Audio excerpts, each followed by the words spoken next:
Los suelos en los test proyectivos gráficos nos dan cuenta de una línea divisoria que marca los aspectos conscientes y preconscientes de la realidad con los aspectos más inconscientes o latentes.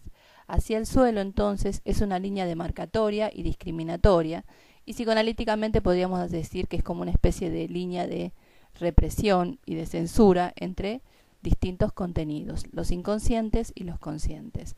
Así, cada línea de suelo representa dos cosas. Por un lado, en sentido general, representa la realidad. Y por otro lado, desde el punto de vista del evaluado, representa cómo se siente, a través de ella va a simbolizar cómo se siente respecto a esa realidad y cómo se posiciona. Ambas cosas al mismo tiempo. Hay algunos test en donde no es necesario, no es un detalle esencial, la presencia de suelo, por ejemplo en el test de la casa o en el test de la persona. Pero en el test del árbol es un detalle esencial. Sabemos que por el concepto de pautas formales, el detalle es una pauta formal estructural. Hay detalles básicos, que son aquellos que hacen a la definición del objeto.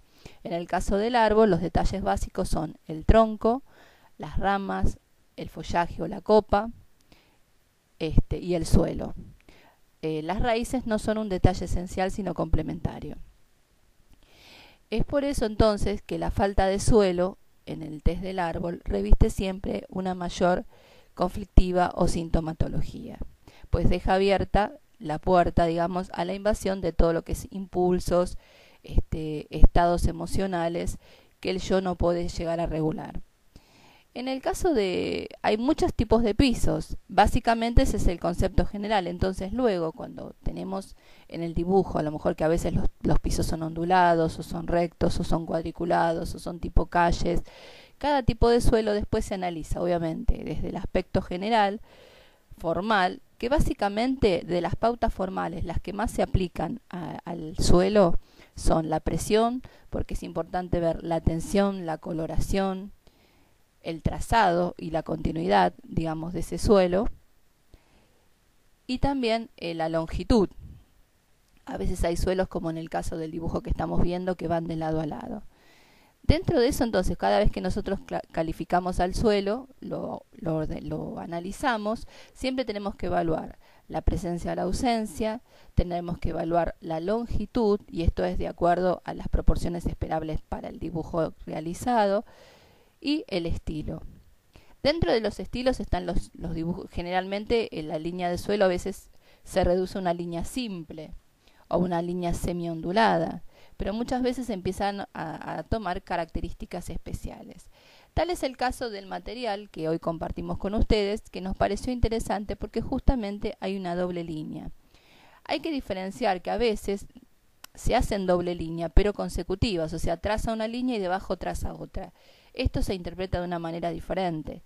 Acá lo que estamos hablando es de dos líneas y por eso lo hemos titulado de dos orillas, porque además de todo eso, que a veces no está, porque a veces hacen dos líneas, pero son, por ejemplo, para dar cuenta de una calle, en este caso hay un río en el medio, entonces por eso es de una orilla a otra. Y cada orilla, si ustedes pueden observar, tiene una fisonomía diferente. Entonces, en sentido general, ¿qué interpretación podemos dar a este estilo de suelo que podemos llamar de dos orillas? Por un lado es como que habitan en la persona dos sentimientos respecto a la realidad. El primero que dibujó, que es el que está debajo del tronco, digamos, el suelo de base, que es el principal, es un suelo que se caracteriza por ser recto, con mejor coloración del lado izquierdo y descendente y de baja coloración del lado derecho. La presencia de pastos intensos en formas angulares y también las raíces a la vista.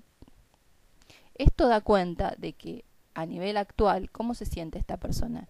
Se siente conflictuado en relación al ambiente. Hay algún aspecto depresivo por este suelo descendente a derecha.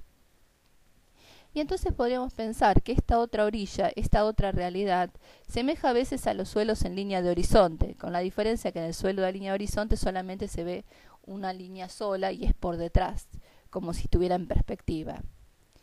Esos suelos a veces hablan de que a la persona le cuesta situarse en la realidad actual, a veces por desmotivación o a veces porque no coinciden sus objetivos o sus metas deseadas con los objetivos y las metas logradas. Entonces este suelo de dos orillas nos da cuenta, entonces dijimos, de una ambivalencia, de dos sentimientos. Al analizar entonces con los aspectos que complementan la fisonomía de esas líneas, y en este caso los aditamentos, porque en el caso del dibujo en la línea de horizonte, digamos, la segunda orilla, del lado izquierdo hay montañas bajitas con nieves arriba, y del lado derecho hay dos árboles, uno más chiquitito y uno más alto. Y entre medio de las dos orillas hay un río, hay un puente, como una necesidad de conectar. ¿Qué podríamos pensar entonces como hipótesis? Que esta persona habita dos realidades, una realidad actual que le resulta más conflictiva, más insatisfactoria, con menor bienestar, y la añoranza de otra orilla, de otra realidad, más lejana tal vez, por eso queda como desdibujado en la parte final del dibujo, en donde las montañas también implican obstáculos y los árboles un deseo de protección, este deseo de protección la busca en el ambiente. También la presencia en la parte superior de un sol, que es un sol que está partido y con los rayos muy débiles. Sabemos que el sol también representa la imago paterna, pero todo lo que tiene que ver con la imago paterna que tiene que ver con la potencialidad, la masculinidad, la energía, como que también a veces al haber déficit de energía es un poco también pensar en algún estado depresivo. De hecho, la segunda línea de trazo recto es bien descendente y además es de muy baja coloración, por lo tanto hay menor vitalidad, y esto podemos decir que queda más en la fantasía que en la realidad posible. El agua, al ser agua de río, cuando tienen todas estas olitas, sabemos que es cuando está agitada por el viento. El agua también se asocia a contenidos emocionales, por lo tanto hay un estado anímico bastante ansioso, bastante angustiado. Si ahora integramos el dibujo en sí mismo, lo positivo que tiene es que busca el centro. Es una izquierda con tendencia al centro, es decir, no llega a ser un centro total. Y está en posición baja porque la base del dibujo está en la posición baja.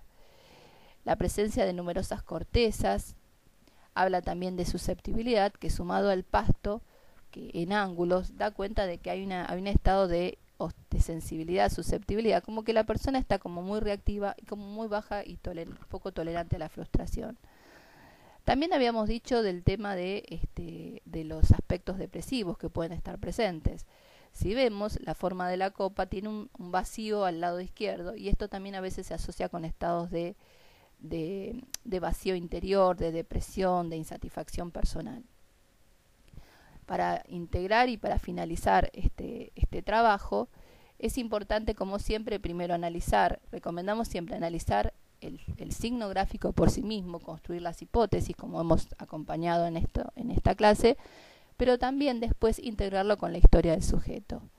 La presencia de montañas acá responde a la fisonomía del lugar de donde la persona provenía.